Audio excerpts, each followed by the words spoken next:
The first red flag should have been the manicures, or rather, the complete lack of them. My name is Daniel Matthews, and I'm a systems engineer for a mid-sized tech company in Denver. I fix problems for a living: network crashes, server failures, the kind of digital disasters that make CEOs sweat through their $1,000 suits. I'm methodical, logical, and I notice patterns. It's what keeps the lights on and the paychecks coming, which is why I should have caught on sooner to what my wife was really doing during her weekend spa retreats. Marta had been disappearing every Saturday morning for the past 4 months, returning Sunday evening with that post-massage glow and a wallet lighter by $300. She'd float through our suburban home in Lakewood, like she'd discovered the fountain of youth, humming old songs and actually smiling when she looked at me. "How was the spa, honey?" I'd ask, genuinely happy to see her relaxed for once. "Oh, facials, massage, the works. I really needed it." She'd kiss my cheek and head straight for the shower, her phone clutched in her hand like a lifeline. The phone. Always face down on every surface, always password protected, always within arm's reach, even during dinner.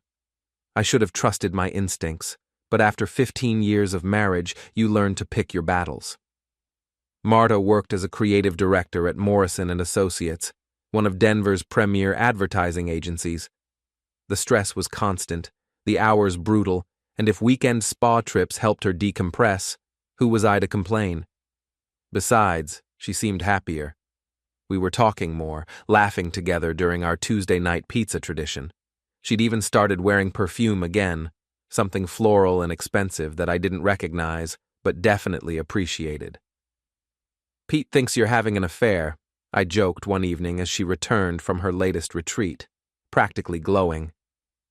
My best friend, Pete Kowalski, was an ex-Denver police detective who now worked private security. He had the suspicious nature that comes with 20 years of dealing with liars, cheats, and general human disappointment.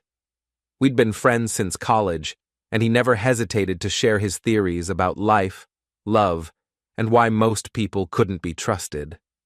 Marta actually laughed at my comment. "Pete thinks everyone's having an affair. Remember when he was convinced our mailman was running drugs because he drove too slowly through the neighborhood?" She had a point. Pete's paranoia was legendary. Still, something nagged at me as I watched her head upstairs, phone in hand as always. The spa she claimed to visit was called Serenity Springs, a high-end wellness center in Vail. I'd looked it up once out of curiosity. Their weekend packages started at $400, not the $300 Marta claimed to spend. When I mentioned this discrepancy, she waved it off. "I have a membership discount, corporate rates through the agency." It made sense. Morrison & Associates was the kind of place that negotiated bulk deals for everything from office supplies to employee perks. I filed the information away and went back to troubleshooting server configurations. But the manicures kept bothering me. Marta had beautiful hands, long fingers, perfect nail beds, the kind of hands that looked elegant wrapped around a wine glass or gesturing during one of her passionate presentations about brand identity. Before the spa trip started, she got professional manicures every 2 weeks without fail, classic French tips, occasionally a subtle pink or nude shade. Now, nothing. Her nails were neat but clearly self-maintained. No polish, no professional shaping, no cuticle work that screamed expensive spa treatment. "Don't they do nails at Serenity Springs?" I asked one Sunday evening as she unpacked her weekend bag. "Oh, I'm trying to let them breathe. Natural look." She didn't meet my eyes as she said it, too busy folding clothes that looked suspiciously unwrinkled for a weekend away. I nodded and went back to my laptop, but the engineer in me was starting to compile data points. Missing manicures, pristine clothes, phone calls that ended abruptly when I entered the room, credit card statements that showed charges to restaurants and hotels I'd never heard of, always explained away as client dinners or agency retreats. The pattern was forming, but I wasn't ready to see it yet. That changed on a Thursday evening in late October. Marta was in the shower and her phone buzzed on the nightstand. The screen lit up with a text preview. "Can't wait for this weekend. The usual room is—" The message cut off, but I could see the sender. R. Walters. I didn't recognize the name, but then again, Marta worked with dozens of clients and vendors. R. Walters could be anyone.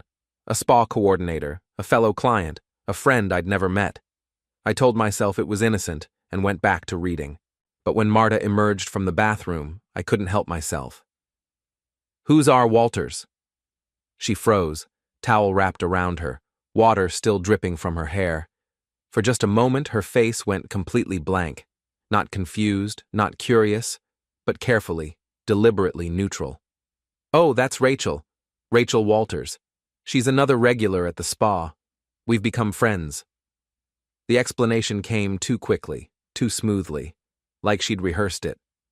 "That's nice," I said, watching her face. "Maybe I could meet her sometime." "Maybe." Marta turned away, suddenly very interested in her moisturizing routine. "She's pretty busy, though. Travels a lot for work." I nodded and dropped the subject, but something had shifted. The comfortable ignorance I'd been living in for months suddenly felt less comfortable and more like willful blindness. That weekend, I paid closer attention. Marta left Saturday morning at 9 sharp, designer overnight bag in hand, dressed in clothes that looked more suitable for dinner than a day at the spa. Dark jeans that hugged her curves, a silk blouse that probably cost more than my monthly car payment, heels that added 3 inches to her height. "Fancy spa," I commented. "They have a dress code for dinner. You know how these places are." She kissed my cheek, and I caught a whiff of that expensive perfume again. "I'll call you tonight." She didn't call. Sunday evening, she returned with the same post-spa glow, but this time I was looking for details. Her hair was perfectly styled, not the slightly messy look you'd expect after a day of treatments. Her makeup was flawless, professionally applied. She looked like she'd spent the weekend at a photo shoot, not getting mud wraps and deep tissue massages. "How was Rachel?" I asked as she unpacked. "Rachel?" "Your spa friend, R. Walters." Another pause, just a heartbeat too long. "Oh, she wasn't there this weekend. Family emergency." I nodded and helped her carry her bag upstairs, but my mind was racing. The engineer in me was starting to see the system failure, the glitch in the code that I'd been ignoring for months. That night, after Marta fell asleep, I did what I do best. I started gathering data. Her laptop was password protected, but I knew her patterns. She used variations of the same password for everything, usually incorporating our anniversary date or her childhood pet's name. It took me 3 tries to get into her email. What I found made my stomach drop to somewhere around my ankles. Hotel confirmations. Not for Serenity Springs, but for the 4 Seasons in Aspen, the Grand Hyatt in Vail, the St. Regis in Deer Valley. All weekend reservations, all for the past 4 months, all charged to a credit card I didn't recognize. The cardholder name on the statements made everything crystal clear. Richard Walters, not Rachel. Richard. I sat in our home office, staring at the screen, feeling like the world's biggest fool. R. Walters wasn't a spa friend. R. Walters was a man who'd been paying for my wife's weekend getaways to luxury hotels, while I sat at home thinking she was getting Swedish massages and seaweed wraps. My hands shook as I scrolled through more emails. Dinner reservations at restaurants I couldn't afford on my salary. Jewelry purchases from stores I'd never heard of. Lingerie from boutiques that probably required appointments just to browse. All paid for by Richard Walters. I wanted to wake Marta up right then, to confront her with the evidence, to demand explanations and apologies, and some kind of sense from the chaos that had just exploded in my head. But the engineer in me held back. I needed more information. I needed to understand the full scope of the problem before I could fix it. So I kept digging. Richard Walters, age 58, was the CEO of Pinnacle Technologies, a major software development firm with offices in Denver and Silicon Valley. His company had been in the news recently for landing a massive government contract worth over $200 million. His net worth was estimated somewhere in the eight-figure range. He was also married. The society pages of the Denver Post featured several photos of Richard and his wife Cynthia at charity galas and fundraising events. She was elegant in that way that comes with decades of money and careful breeding.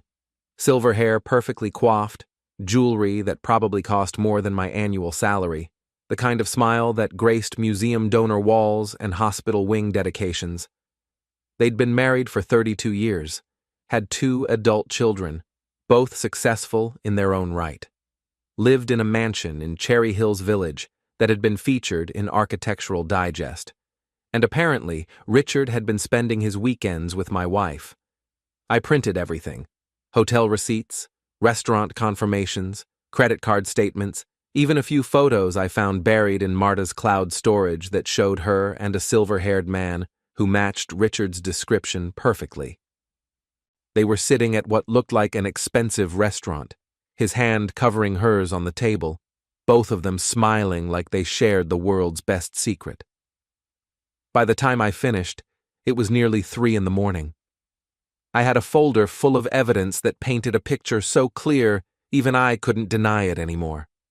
My wife of 15 years was having an affair with a married CEO who had enough money to make her weekend fantasies come true. I sat back in my desk chair and stared at the ceiling, trying to process the magnitude of what I'd discovered. The betrayal hurt, obviously. 15 years of marriage, 5 years of dating before that, and she'd thrown it all away for expensive hotels and designer dinners with a man old enough to be her father. But underneath the hurt was something else, something colder and more calculating. The same part of my brain that solved network problems and debugged code was already working on a different kind of solution. If Richard Walters thought his money could buy him my wife without consequences, he was about to learn how expensive that assumption really was. And if Marta thought she could play me for a fool while living a double life funded by her sugar daddy, she was about to discover that even quiet, methodical engineers have their breaking point. I looked at the folder of evidence on my desk, then at the framed wedding photo on the bookshelf. Marta and me, 20 years younger and genuinely happy, cutting cake and making promises we apparently hadn't meant to keep. The photo was going in the trash. The evidence was going somewhere much more interesting. I had some research to do and a phone call to make. Cynthia Walters and I needed to have a conversation. Monday morning arrived with the kind of crisp October air that usually made me appreciate living in Colorado. Today, it just felt like the world mocking my situation. I sat in my kitchen, drinking coffee that tasted like ashes, watching Marta get ready for work with new eyes. She moved through her morning routine with practiced efficiency: designer suit, expensive perfume, phone checked constantly for messages she didn't share. Every gesture that had once seemed normal now felt like performance art, a carefully constructed lie designed to keep me in the dark. "You're quiet this morning," she said, adjusting her earrings in the hallway mirror. "Just thinking about work stuff. Server migration project." She nodded without really listening, already mentally somewhere else, probably wondering when Richard would text or planning their next weekend escape to whatever luxury hotel his black card could access. "I might be late tonight. Client presentation ran long last week, so we're doing a follow-up dinner."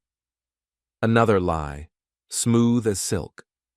I wondered how many client dinners were actually romantic evenings with her wealthy boyfriend. How many late nights at the office were really spent in hotel rooms I couldn't afford. "Which client?" I asked, testing her. "Morrison Industries, the manufacturing account." She kissed my cheek with lips that had probably kissed him just 2 days ago. "Don't wait up." I watched her drive away in her Lexus, a car she'd insisted we needed for her professional image, financed at a payment that stretched our budget thin. Now I wondered if Richard had been supplementing those payments too. Once she was gone, I opened my laptop and got to work. Finding Cynthia Walters turned out to be easier than I'd expected. She served on the boards of 3 major Denver charities and chaired the annual fundraising gala for the Children's Hospital Foundation. Her contact information was listed on the foundation's website, along with a professional headshot that showed the same elegant woman I'd seen in the society pages. I stared at her photo for a long time, trying to imagine how to approach her. What do you say to a stranger whose husband is sleeping with your wife? How do you start that conversation without sounding like a lunatic or a stalker? The direct approach seemed best. I crafted an email that was professional, respectful, and just vague enough to avoid sounding completely insane. Mrs. Walters, my name is Daniel Matthews. I believe we may have a mutual interest in discussing our spouse's recent activities. I have some information that might be of interest to you regarding weekend travel and expenses. If you're willing to meet for coffee, I can be reached at this email address or by phone. I understand this is unusual, but I think you'll find the conversation worthwhile. Respectfully, Daniel Matthews. I included my phone number and hit send before I could second-guess myself. The response came faster than I'd expected. Less than 2 hours later, while I was pretending to focus on network diagnostics at work. Mr. Matthews, I can meet you tomorrow at 2 p.m. at the Starbucks on University Boulevard, near the DU campus. I'll be wearing a blue scarf. I assume you have proof of whatever you're implying. C. Walters. Her tone was cool, professional, and slightly threatening. I got the impression that Cynthia Walters wasn't someone who tolerated nonsense or wasted time. Good. I wasn't in the mood for either. That evening, Marta came home at nearly midnight, claiming the client dinner had been productive but exhausting. She smelled like expensive wine and cologne that wasn't mine. When she headed straight for the shower without so much as a real kiss, hello, I knew she was washing off evidence of wherever she'd really been. I pretended to be asleep when she finally came to bed, but I lay awake for hours thinking about tomorrow's meeting. What would Cynthia Walters be like in person? Would she already know about the affair, or would I be delivering news that would shatter her world? Either way, by tomorrow afternoon, both our lives would be different. The next day crawled by with the speed of a software update on a dial-up connection. I couldn't concentrate on work, couldn't focus on anything except the folder of evidence I'd printed and organized like a legal brief. Hotel receipts, credit card statements, photos, email confirmations, everything needed to prove that Richard Walters had been funding my wife's double life. At 1:45 p.m., I sat in my car outside the Starbucks, watching people come and go, wondering if I was making a massive mistake. What if Cynthia Walters was already aware of her husband's affair and didn't care? What if she was the type of wealthy wife who looked the other way as long as the credit cards kept working? What if she called the police and accused me of stalking her family? At exactly 2 p.m., a silver Mercedes pulled into the parking lot. The woman who emerged looked like money. Not flashy new money, but the kind of quiet wealth that comes from generations of good investments and better breeding. She wore a navy blue coat with a silk scarf that probably cost more than my monthly mortgage payment. Her silver hair was styled in a way that looked effortless, but probably required a team of professionals to achieve. She spotted me immediately, probably because I was the only person in the coffee shop who looked like I was waiting for someone I'd never met. Her blue eyes were sharp, intelligent, and completely without warmth. Mr. Matthews? Mrs. Walters, thank you for meeting me. She ordered a black coffee, no cream, no sugar, no complications, and chose a table in the back corner where our conversation wouldn't be overheard. Everything about her movements suggested someone accustomed to controlling situations and managing problems. You said you had information about our spouses, she said without preamble. I assume you mean my husband and your wife are having an affair. Her directness caught me off guard. You already knew. I suspected. Richard has been different lately. More attentive at home, which usually means he's feeling guilty about something. More business trips, more weekend conferences, more reasons to be away from home. She sipped her coffee, studying my face. Your wife works in advertising, correct? Attractive brunette, drives a white Lexus? You've seen her.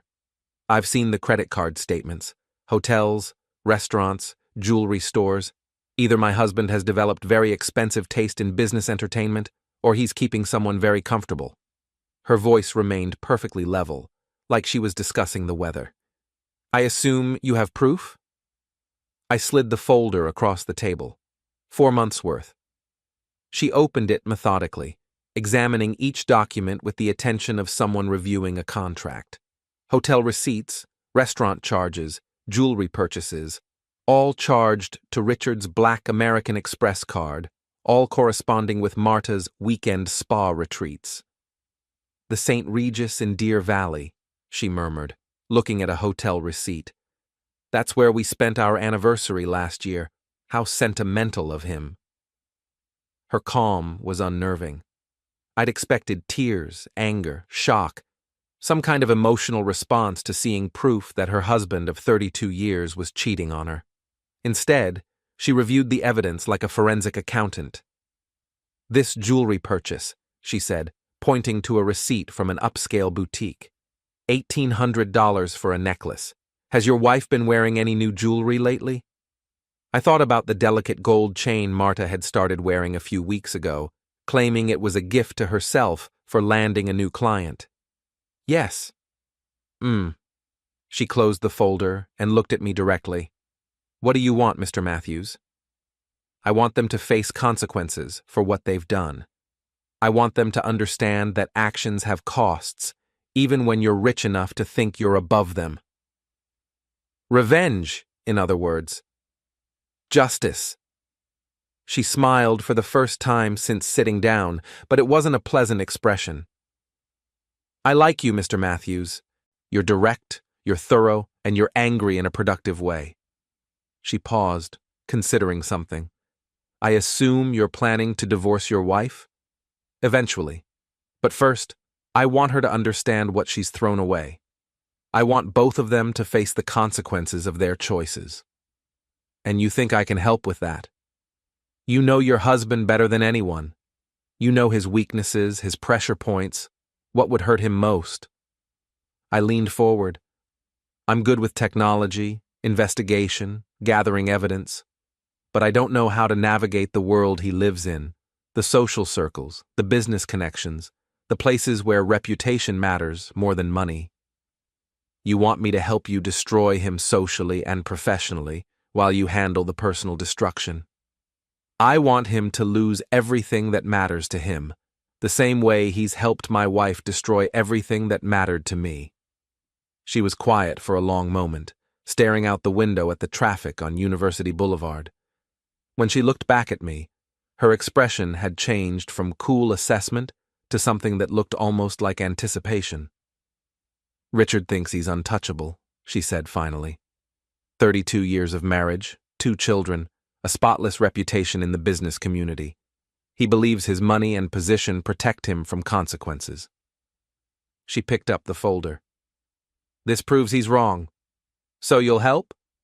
Oh, Mr. Matthews, I'm going to do much more than help. I'm going to enjoy this. Her smile was sharp enough to cut glass. Tell me, what do you know about corporate governance and board oversight? Not much. Richard's position as CEO depends on the confidence of Pinnacle Technologies' board of directors. They're very concerned with public image, especially given the recent government contracts. A scandal involving the CEO could jeopardize millions of dollars in business. I began to see where she was going. Bad publicity could cost him his job. Bad publicity will definitely cost him his job. The board won't tolerate anything that threatens their government relationships. She opened her purse and pulled out a business card. My attorney is very good at making private matters become public when necessary. What about your marriage? What about it? Richard made his choice when he started spending our money on his mistress. I'm simply ensuring that choice has appropriate consequences. She stood, gathering her coat. I'll need copies of everything in this folder, plus anything else you can find. Financial records, travel itineraries, communication records if you can access them. I can get you whatever you need. Good. Because we're not just going to expose them, Mr. Matthews. We're going to make sure everyone they know understands exactly who they really are. She paused at the edge of the table. One more thing. I assume your wife doesn't know you're aware of the affair? Not yet. Keep it that way. The element of surprise will be crucial for what I have in mind. Her smile returned, cold and calculating. I think it's time for a dinner party. Something intimate. Just the four of us. She left me sitting in the coffee shop with an empty cup and a head full of possibilities. Cynthia Walters wasn't just angry, she was strategic, connected, and apparently had been waiting for exactly the right moment to make her move. Richard Walters had picked the wrong wife to betray, and my wife had picked the wrong married man to trust. This was going to be interesting. That evening, Marta came home at a reasonable hour for once, claiming her client had canceled their dinner meeting. She seemed relaxed, almost cheerful, humming while she made herself a salad and scrolled through her phone. "How was your day?" she asked, not really listening for an answer. "Productive," I said, watching her face. "Made some new connections. Learned some interesting things about the tech industry." She nodded absently, typing a response to some message I couldn't see. Probably coordinating her next weekend escape with Richard, making plans for another luxury hotel on his dime. "I might have to work this Saturday," she said without looking up. "Last-minute project for a big client." "Another spa weekend?" "What?" "Oh, no. Actual work this time. Boring stuff." She finally looked at me, and for just a moment, I saw something flicker across her face. Guilt, maybe, or fear that I was asking too many questions. "You don't mind, do you?" "Of course not. Work comes first." She smiled and went back to her phone, satisfied that I was still the same trusting husband I'd been for the past 4 months. The same fool who believed in spa retreats and client dinners and all the other lies she'd been feeding me. Let her think that. Let both of them believe they were safe, that their secret was secure, that money and careful planning could protect them from consequences. Cynthia Walters and I were about to teach them otherwise. The next 2 weeks passed in a strange state of suspended animation. I went to work, fixed servers, attended meetings, and pretended to be the same Daniel Matthews I'd always been. From the outside, nothing had changed. I wore the same clothes, made the same jokes in meetings, complained about the same software bugs. Inside, everything felt unreal, like I was acting in a carefully rehearsed role while my real life waited off stage. Meanwhile, Cynthia Walters and I exchanged emails and phone calls, building our case and planning our strategy with the precision of military commanders. Every conversation had a purpose. Every detail mattered. She was remarkably thorough. Within days, she'd provided me with Richard's complete travel schedule, his business associates, his social commitments, and a detailed analysis of his financial vulnerabilities. Apparently, 32 years of marriage had given her access to information that would make a private investigator weep with envy. She knew which board members he feared, which donors he flattered, which charities he used to polish his image. She understood the architecture of his life in a way only a spouse ever could. "Richard's biggest weakness isn't money," she explained during one of our coffee meetings, sliding a neatly annotated document across the table. "It's reputation. He's spent his entire career building an image of himself as a family man, a pillar of the community, someone who embodies traditional values. The government contracts depend on that image. His board position depends on it. His entire social circle revolves around it. So we destroy the image. We let him destroy it himself. We simply make sure the destruction happens in front of the right audience." The plan we developed was elegant in its simplicity. No shouting, no public accusations, just truth, delivered at exactly the right moment. A dinner party at one of Denver's most exclusive restaurants, the kind of place where business deals were made and social hierarchies were established. the kind of place where people remembered what they witnessed. We'd invite Richard and Marta separately, each thinking they were attending different events. Richard would believe he was meeting potential investors that Cynthia had arranged. Marta would think she was attending a client dinner that I'd been invited to join. Each invitation would sound plausible, even flattering. By the time they realized what was happening, they'd be trapped at a table with their spouses and a folder full of evidence, with no graceful exit available. "The key is location," Cynthia explained. "Somewhere public enough that they can't cause a scene, but private enough that we can have an honest conversation. I've reserved the private dining room at Ellington's for Friday evening." Ellington's was the kind of restaurant that required reservations weeks in advance and charged more for a single meal than I usually spent on groceries in a month. It was also the kind of place where Denver's business elite conducted their most important conversations, where reputations were quietly built and quietly destroyed. "Won't that be expensive?"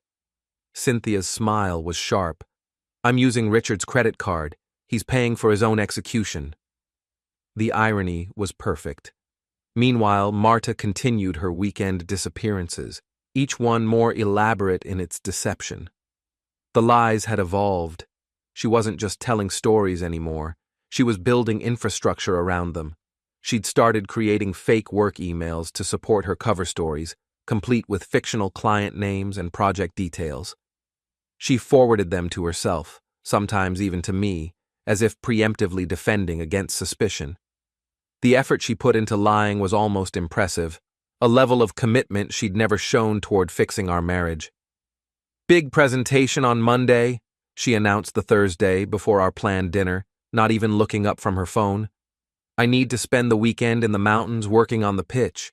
You know how I think better with mountain air?" "Which client?" "Aspen Luxury Resorts. They want a complete rebranding campaign." The lie came so smoothly I almost believed it myself. She'd practiced it. "I'll be staying at one of their properties, getting a feel for the brand experience." I nodded sympathetically, playing my part. "Sounds like hard work." "It is, but the commission will be worth it."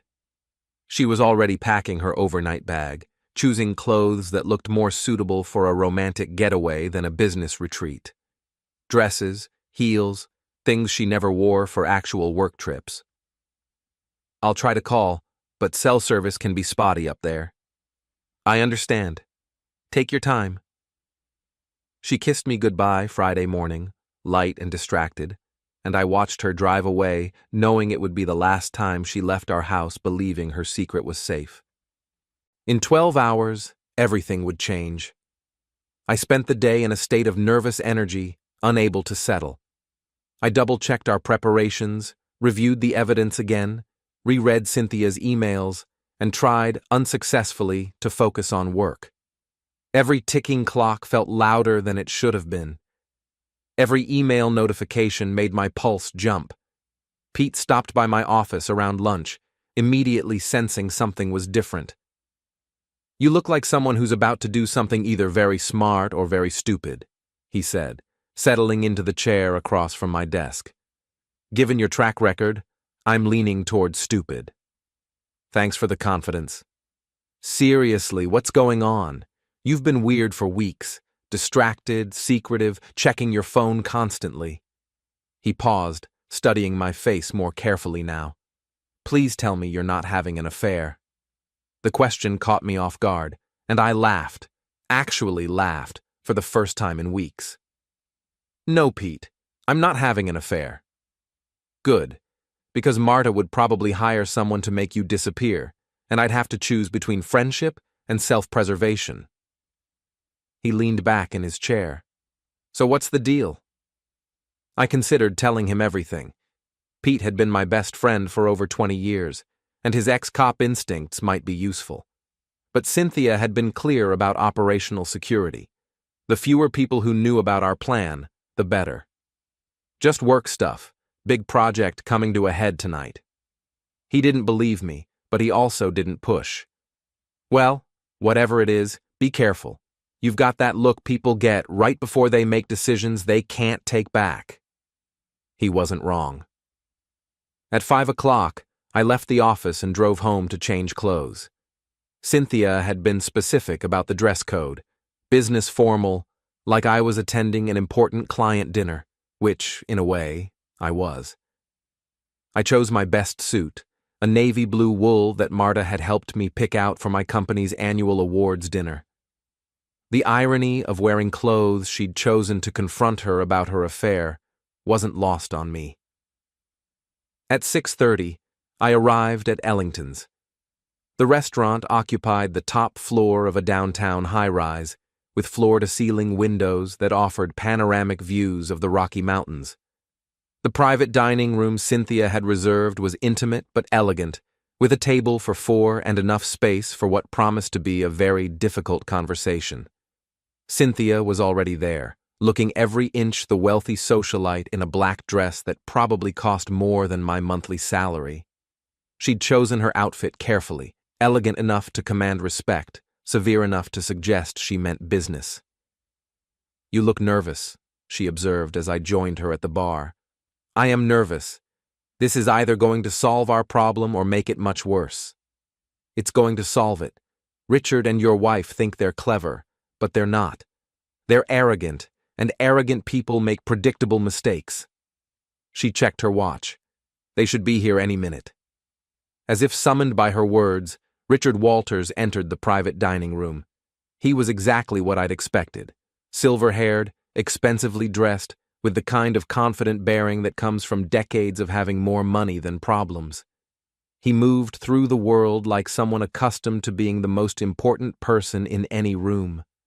His confidence faltered slightly when he saw me standing next to his wife. "Cynthia? I thought you said this was a business dinner." "It is business, Richard, just not the kind you were expecting." Her voice was perfectly calm, perfectly controlled. "I'd like you to meet Daniel Matthews. I believe you know his wife."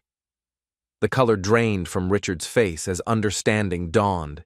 He looked from Cynthia to me and back again, his mind clearly racing through possibilities and finding no good options. "I don't know what you think you know." "We know everything," I interrupted. "Hotel receipts, credit card statements, travel records. 4 months of evidence that you've been paying for my wife's weekend getaways while I sat at home thinking she was at a spa." Richard's jaw tightened, but before he could respond, Marta entered the dining room. She was dressed for seduction in a red dress that hugged every curve, her hair and makeup perfect, clearly expecting a romantic evening with her wealthy boyfriend. The look on her face when she saw all three of us standing together was worth every moment of planning. "Daniel, what are you doing here?" Her voice was higher than usual, strained with the effort of trying to process what she was seeing. "I thought you said this was a client dinner." "It is. We're all clients of the same service provider." I gestured toward Richard, who looked like he wanted to disappear through the floor. "Isn't that right, Mr. Walters?" Marta's gaze snapped to Richard, and I watched her face cycle through confusion, recognition, and finally, pure panic. She understood exactly what was happening, exactly how much trouble they were both in.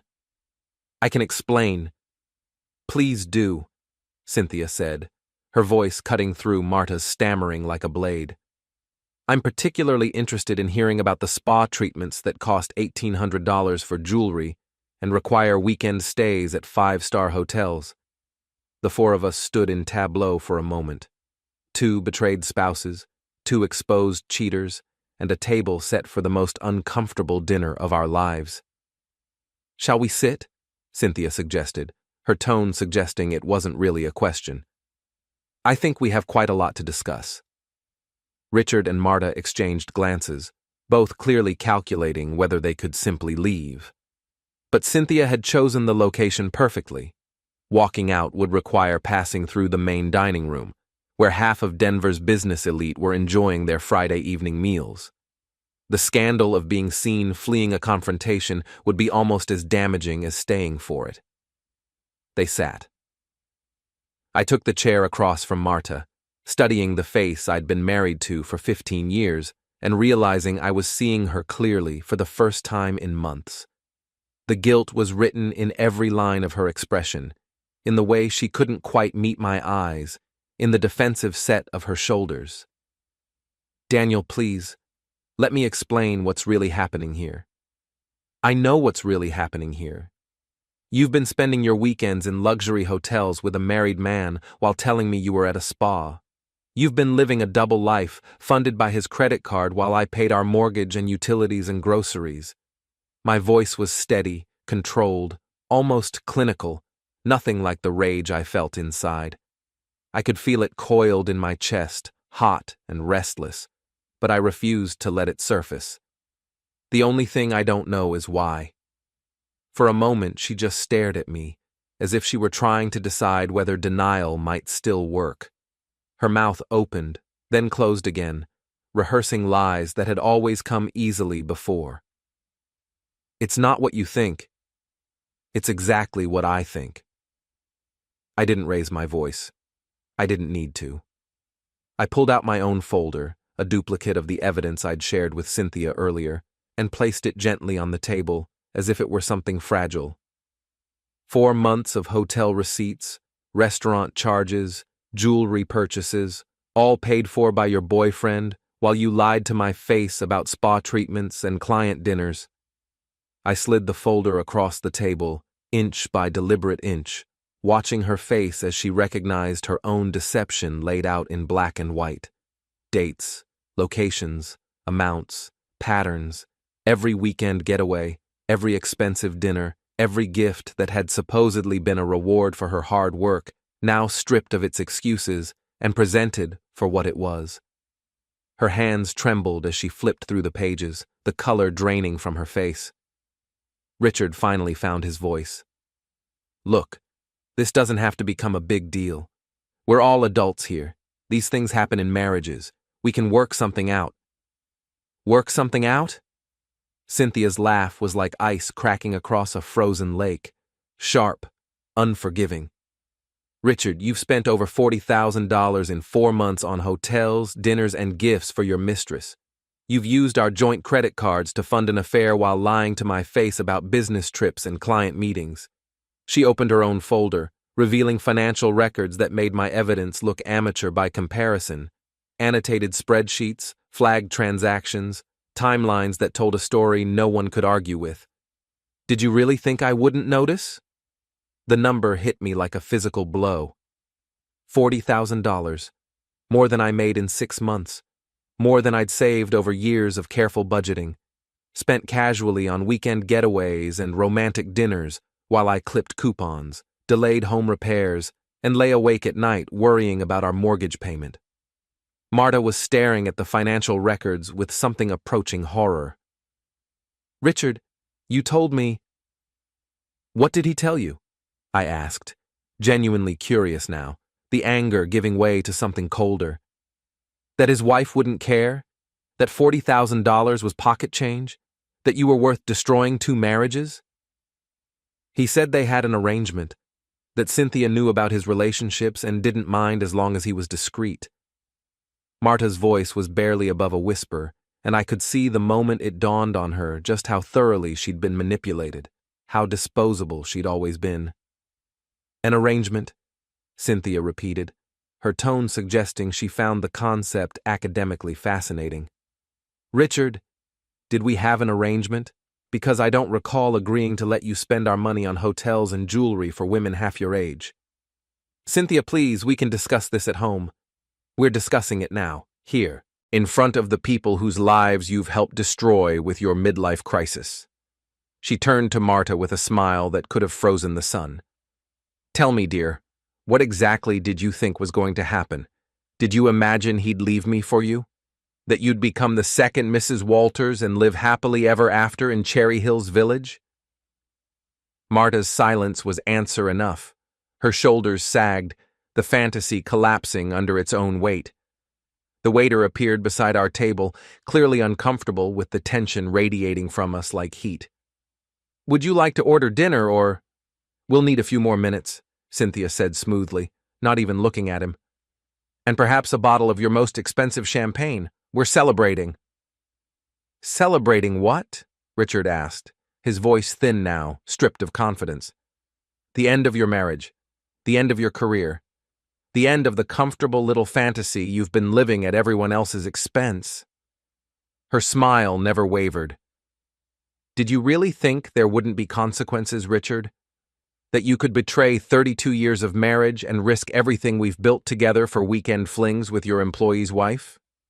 Marta doesn't work for me. No, but her agency handles your marketing contracts, which makes this even more interesting from a legal perspective. Cynthia pulled out another document, sliding it across the table with surgical precision. Conflict of interest policies, Richard. Corporate governance standards. The board is very strict about executives who create liability through personal relationships. I watched Richard's face as he began to understand the scope of what he was facing. This wasn't just about a messy divorce or an expensive affair. This was about subpoenas, boardrooms, reputations, and the slow public dismantling of everything he'd built over decades of careful image management. "What do you want?" he asked finally, defeated. "I want you to understand that actions have consequences," Cynthia replied. "I want both of you to face the reality of what you've done to the people who trusted you." She was right. This wasn't just about the affair. It was about the lies, the deception, the casual cruelty of making me complicit in my own betrayal.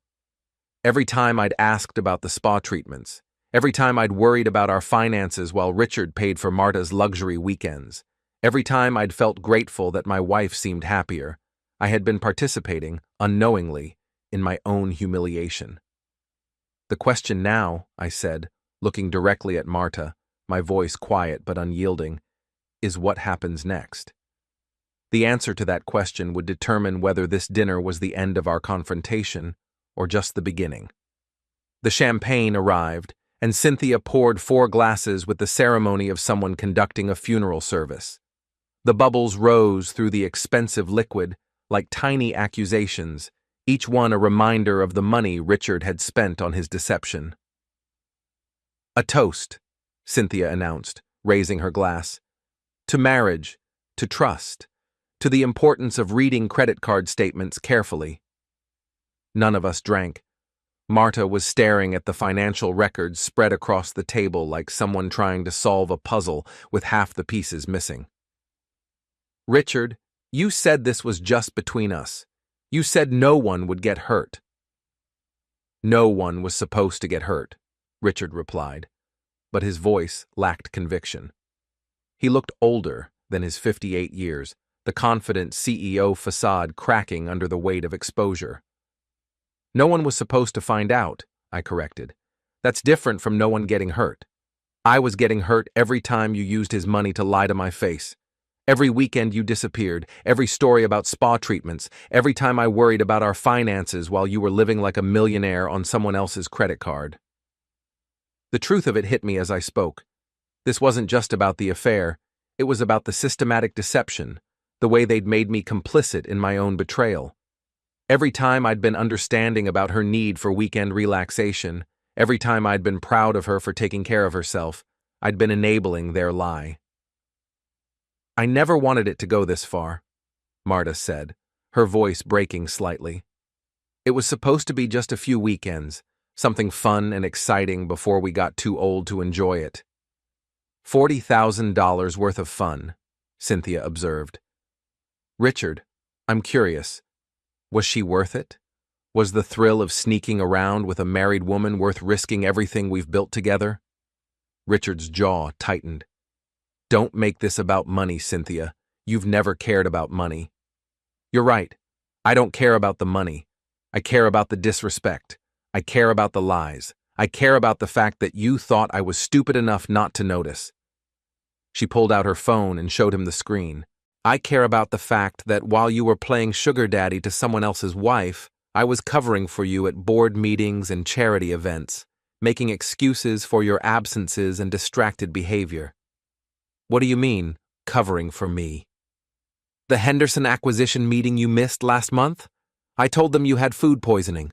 The Children's Hospital gala where you disappeared for 2 hours? I said you were taking an important call from overseas investors." Her smile was razor sharp.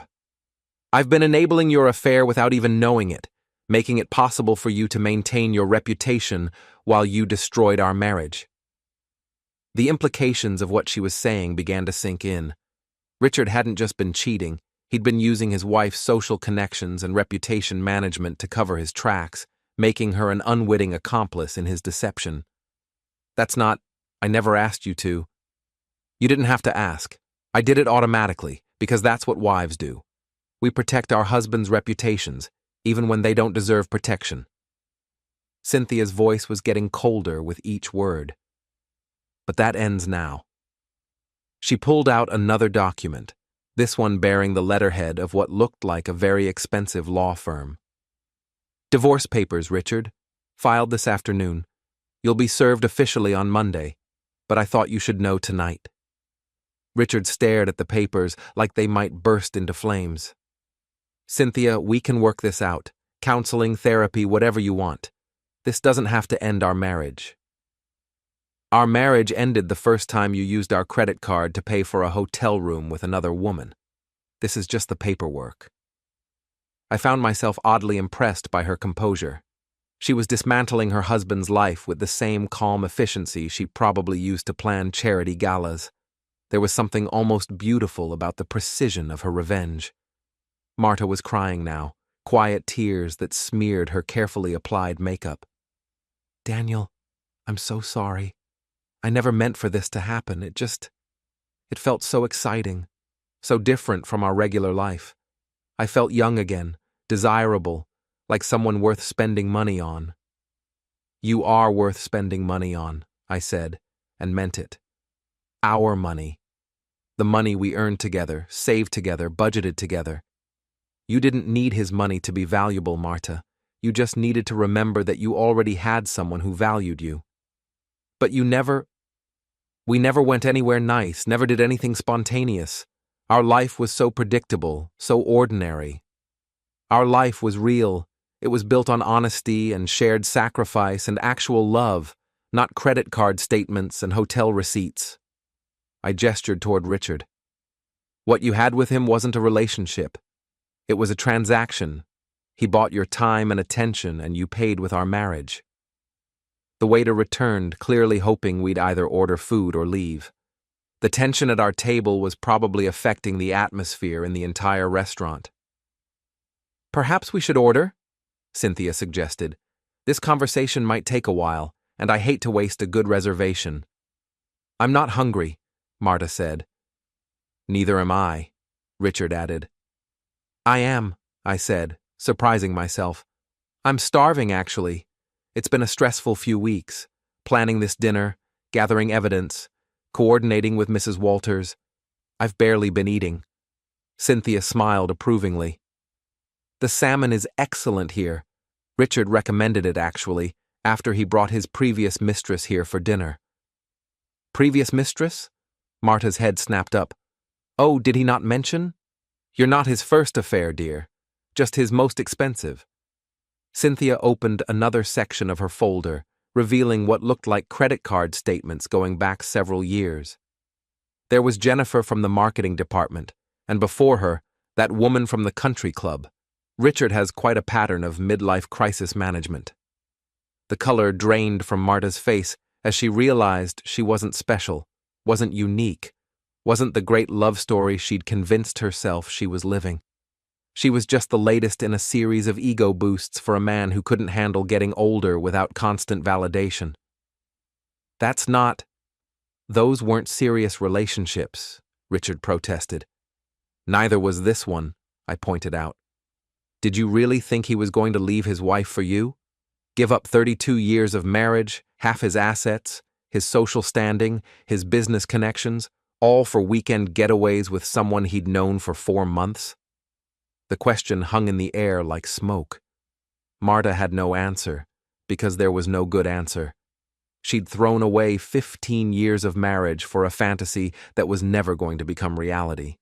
I ordered the salmon, I told the waiter, who'd been hovering nearby with increasing desperation, and another bottle of champagne. We're going to be here a while.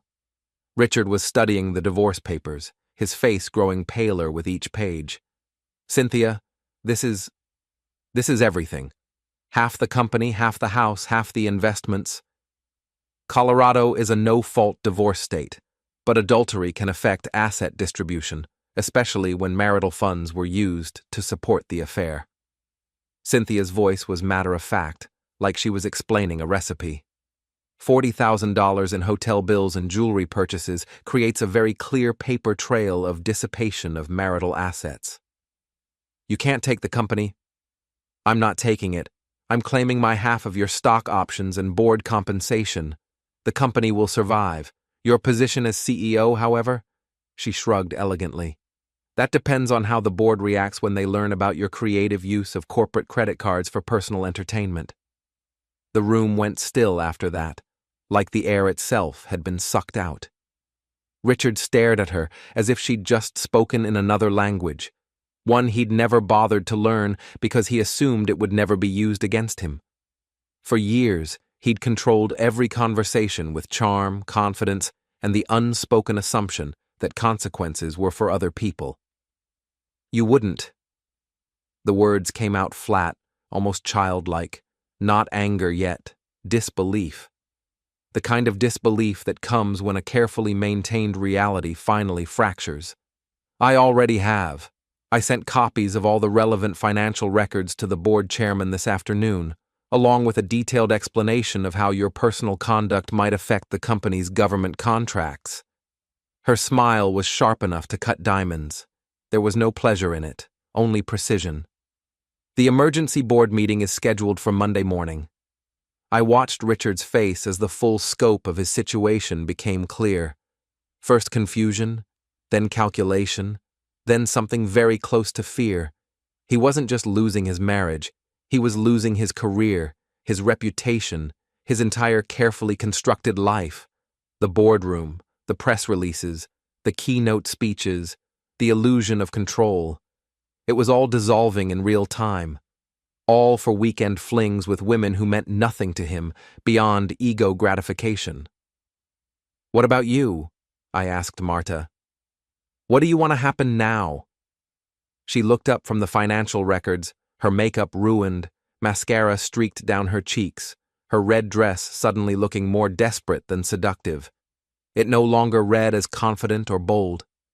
It looked like a costume worn too long after the performance had ended. I want to go home.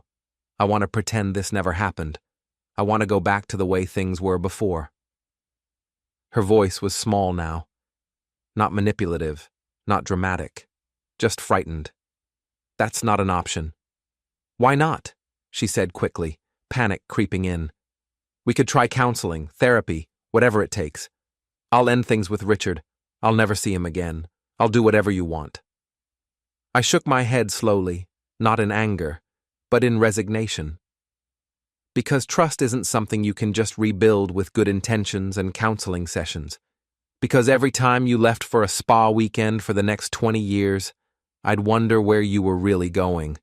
Because every time you came home happy and relaxed, I'd wonder who you'd been with. Each sentence stripped another illusion away. This wasn't about punishment. It was about reality. The truth of it settled over the table like a shroud. Some betrayals are too complete, too systematic, too deeply woven into the fabric of a relationship to be undone. This wasn't a moment of weakness or a single mistake. It was 4 months of deliberate deception, 4 months of choosing someone else over our marriage, 4 months of making me complicit in my own humiliation. So what happens now? Richard asked. He sounded smaller than I'd ever heard him, not a CEO now, just a man finally realizing he wasn't untouchable. Cynthia gathered her papers with the efficiency of someone concluding a business meeting. No drama, no hesitation. Now, you face the consequences of your choices. I file for divorce, you lose half your assets, and the board decides whether your personal conduct is compatible with your professional responsibilities. And us? Marta asked, turning to me, eyes wide, searching for something, anything that might still be salvageable. There is no us anymore. There's you and there's me, and there's 15 years of marriage that you traded for 4 months of excitement. I stood up, suddenly exhausted by the whole conversation, by the emotional bookkeeping of it all. "I'll file for divorce next week. You can keep the jewelry. Consider it severance pay." "Daniel, please." "Please what?" I interrupted, the weariness finally edging into my voice. "Please pretend this never happened. Please forgive $40,000 worth of betrayal. Please go back to being the fool who believed in spa treatments and client dinners." I shook my head slowly. "I'm done being that person, Marta. I'm done being married to you." The finality of the words caught me off guard. I'd spent weeks planning this confrontation, rehearsing lines, gathering proof, imagining every possible reaction. But I hadn't truly considered what would come next. Now, watching my wife cry over her untouched champagne while her married lover stared at his divorce papers as if they sealed his fate, I understood that the hardest part wasn't revealing the affair. It was accepting that some things can't be repaired, no matter how badly you want them to be. The salmon was excellent, I told the waiter on my way out. "Please put everything on Mr. Walters' tab. I think he can afford it." I left them sitting at their table with the evidence of their deception spread between them like the remains of a feast. 2 marriages destroyed, 2 careers in jeopardy, 2 people finally facing the real cost of their weekend fantasies. Outside, the Denver skyline glittered in the darkness, beautiful and indifferent to the small human dramas playing out in expensive restaurants and suburban homes. I stood on the sidewalk for a moment, breathing the cold October air and feeling something I hadn't experienced in months. Relief. It was over. The investigation, the planning, the careful coordination with Cynthia Walters, all of it had led to this moment of absolute clarity. My marriage was finished, but at least now I knew why. The lies had been exposed, the deception revealed, the truth finally spoken aloud in a room full of witnesses. I got in my car and drove home to a house that would soon be empty, to a life that would soon be completely different, to a future that was uncertain, but at least honest. Behind me, in the restaurant, 2 people who'd thought they were clever enough to have everything were discovering that some prices are higher than any credit card limit can cover. The reckoning had begun. The house felt different when I walked through the door that night. Not empty. Marta's things were still there, her coffee mug still in the sink from that morning, her perfume still lingering in the hallway. But the illusion of home, of partnership, of shared life had been stripped away completely. I poured myself a whiskey and sat in my office, staring at the folder of evidence that had started everything. Hotel receipts, credit card statements, photographs, the paper trail of my wife's double life, now rendered obsolete by confession and confrontation. My phone buzzed with a text from Cynthia Walters. "Well executed. Thank you for your partnership in this endeavor." Partnership. That's what it had been, really. A business arrangement between 2 people who'd been betrayed by their spouses.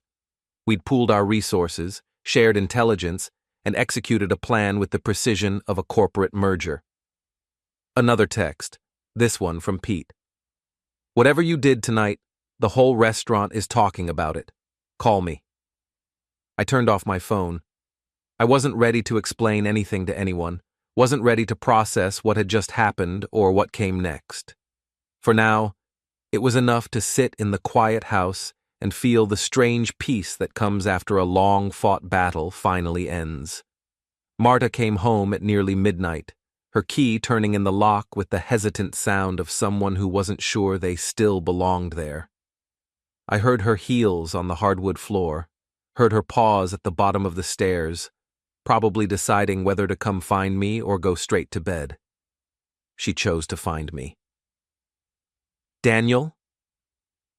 She stood in the doorway of my office, still wearing the red dress, her makeup repaired but her eyes swollen from crying. "Can we talk?" We talked, at dinner, in front of witnesses. "Please, I know you're angry, and you have every right to be, but we've been married for 15 years. That has to count for something." I looked at her, really looked at her, and tried to find some trace of the woman I'd fallen in love with 20 years ago. She was still beautiful, still elegant, still capable of making that red dress look like it was designed specifically for her body. But something fundamental had changed, some essential trust that couldn't be repaired with apologies or explanations. "It does count for something," I said finally. "It counts for why this hurts so much. If you'd been a stranger, if we'd only been dating, if we hadn't built a life together, none of this would matter. But we did build a life together, and you threw it away for weekend getaways with a married man who was never going to leave his wife. I know how it looks, how it sounds. But it wasn't like that, Daniel. It wasn't about the money or the hotels or any of that." "Then what was it about?" She sat down in the chair across from my desk, the same chair where Pete had warned me I looked like someone about to make irreversible decisions. It was about feeling alive again, feeling desirable, exciting, worth pursuing. "When was the last time you surprised me with anything? When was the last time we went somewhere we couldn't afford, did something spontaneous, felt like we were living instead of just existing? When was the last time you asked me to?" The question caught her off guard. "What do you mean?" "I mean, when was the last time you said, 'Daniel, let's go somewhere nice this weekend'? Or, 'Daniel, let's try that expensive restaurant'? Or, 'Daniel, I want to feel special. Can you help me with that?' When was the last time you tried to solve the problem with me instead of finding someone else to solve it for you?" She was quiet for a long moment, and I could see her processing the question, trying to remember a conversation that had never happened. "I guess I thought you weren't interested in those things. You're so practical, so focused on budgets and savings and being responsible. I didn't think you'd understand wanting something just because it was beautiful or exciting or impractical. You thought wrong. I would have found a way to give you whatever you needed, even if it meant working overtime or taking out a loan or eating ramen for a month. But you never gave me the chance. You just found someone who could write a check and decided that was easier than having an honest conversation with your husband. The truth of it hung between us like a bridge we'd never quite managed to build. 15 years of marriage, and we'd never learned how to talk about wanting more than we had, about feeling restless or unfulfilled or hungry for experiences we couldn't afford. "I'm sorry," she said, and I believed she meant it. "I'm sorry I didn't talk to you first. I'm sorry I lied about the spa treatments. I'm sorry I let it go on so long. I'm sorry I hurt you. I know you are. But sorry doesn't undo 4 months of deception. Sorry doesn't make me trust you again. Sorry doesn't change the fact that when you had a choice between working on our marriage and finding someone else to make you happy, you chose someone else. So that's it? 15 years, and you're just going to throw it all away?" "I'm not throwing anything away, Marta. You already threw it away. I'm just acknowledging what's already gone." She started crying again, quiet tears that didn't change anything but made the conversation harder to have. I wanted to comfort her, wanted to find some way to make this easier for both of us, but comfort would only confuse the issue. We were past the point where kindness could fix what had been broken. "Where will you go?" I asked. "I don't know. My sister's maybe, until I can find an apartment." She wiped her eyes with the back of her hand. "What about the house?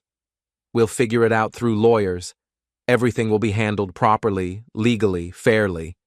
And Richard? What about him? Will you try to destroy him? His career, his reputation, everything?" I considered the question. Richard Walters was about to lose his marriage, quite possibly his job, and definitely his standing in Denver's business community.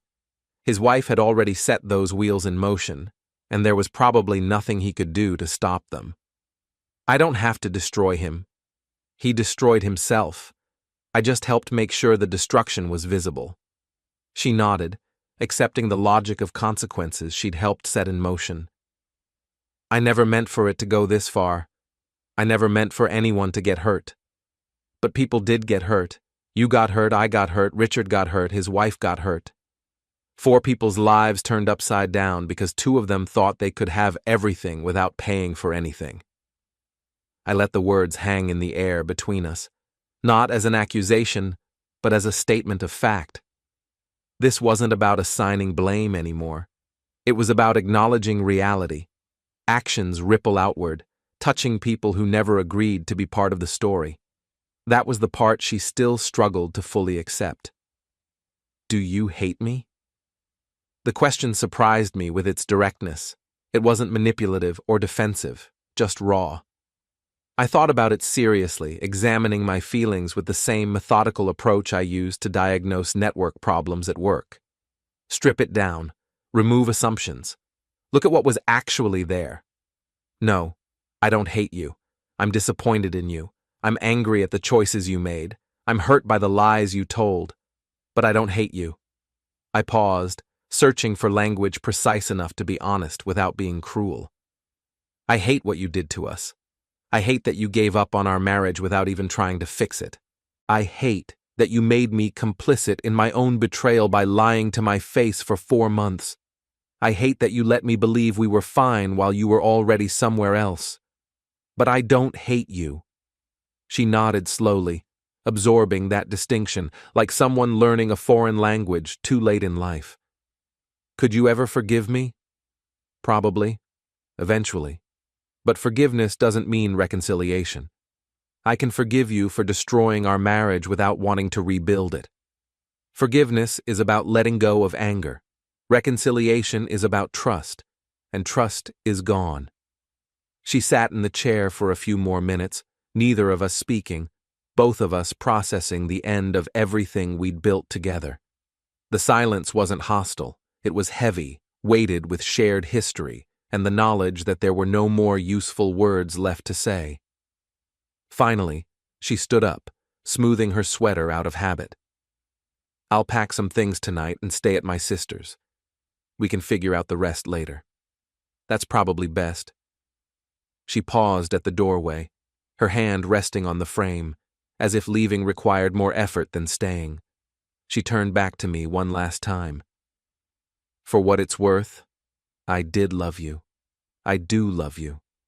I just lost sight of what that was supposed to mean. I know. I loved you too. That's why this is so hard. After she left, I sat in my office until dawn, not thinking about anything in particular. I didn't replay arguments or search for hidden meanings. I just sat there, letting the reality of my new situation settle into my bones. Single at 44. Divorced after 15 years of marriage. Starting over in a house that would probably have to be sold, with a life that would have to be completely rebuilt from foundations I hadn't examined in decades. It should have been terrifying. Instead, it felt like the first honest thing that had happened to me in months. No pretending, no explanations, no keeping up an illusion that had already fallen apart. My phone had 17 missed calls from Pete and a dozen text messages asking if I was okay, if I needed anything, if I wanted company. I texted him back, "I'm fine. We'll call you tomorrow. Long story." That was all I could manage. The sun was coming up over the mountains, painting the sky in shades of pink and gold that reminded me why I'd fallen in love with Colorado in the first place. I made coffee in a kitchen that was already starting to feel less like home and more like a temporary shelter, and I began making mental lists of everything that would need to be handled in the coming weeks. Divorce attorney, financial planning, housing decisions, career considerations. Would the scandal affect my job? Probably not, but it was worth thinking about. There was comfort in the structure of planning, even if the plan itself was still shapeless. For the first time in months, I was planning for a future that belonged entirely to me. It was going to be interesting. My phone rang at 8 a.m. Cynthia Walters, her voice as composed as ever, like a woman who understood exactly how chaos worked and how to survive it intact. I wanted to thank you again for last night. It was illuminating. How are you doing? Better than expected. Richard spent the night at his club. which saved us both the awkwardness of sharing a house after that conversation. She paused. I wanted you to know that the board meeting has been moved up to this afternoon. Apparently, several members received anonymous tips about Richard's conduct and demanded an emergency session. Anonymous tips? Amazing how information spreads in this town. Richard's reputation was built on the assumption that his private life was above reproach. Once that assumption was challenged, people started remembering things: missed meetings, distracted behavior, unexplained expenses on corporate cards. And you had nothing to do with those anonymous tips? Her laugh was like crystal breaking. Mr. Matthews, I've been married to Richard for 32 years. I know everyone he knows, and I know exactly which pressure points will cause the most damage to his carefully constructed image. Remind me never to cross you. You won't. You're not the type of man who betrays people who trust him. After she hung up, I realized she was right. Whatever else happened, whatever mistakes I made in rebuilding my life, I wouldn't be the kind of person who destroyed trust for temporary pleasure.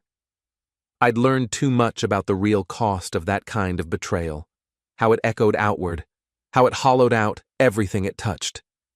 The house felt enormous and empty as I moved through it, making breakfast I didn't want and planning a day I hadn't expected to face. But underneath the sadness and uncertainty was something solid, something I could stand on. The ground truth provides, the relief of no longer living in someone else's lie. It was going to be enough to build on. Outside, Denver was waking up to another beautiful autumn day, full of possibilities I was finally free to explore. The weekend she forgot me had turned into the day I remembered who I was supposed to be.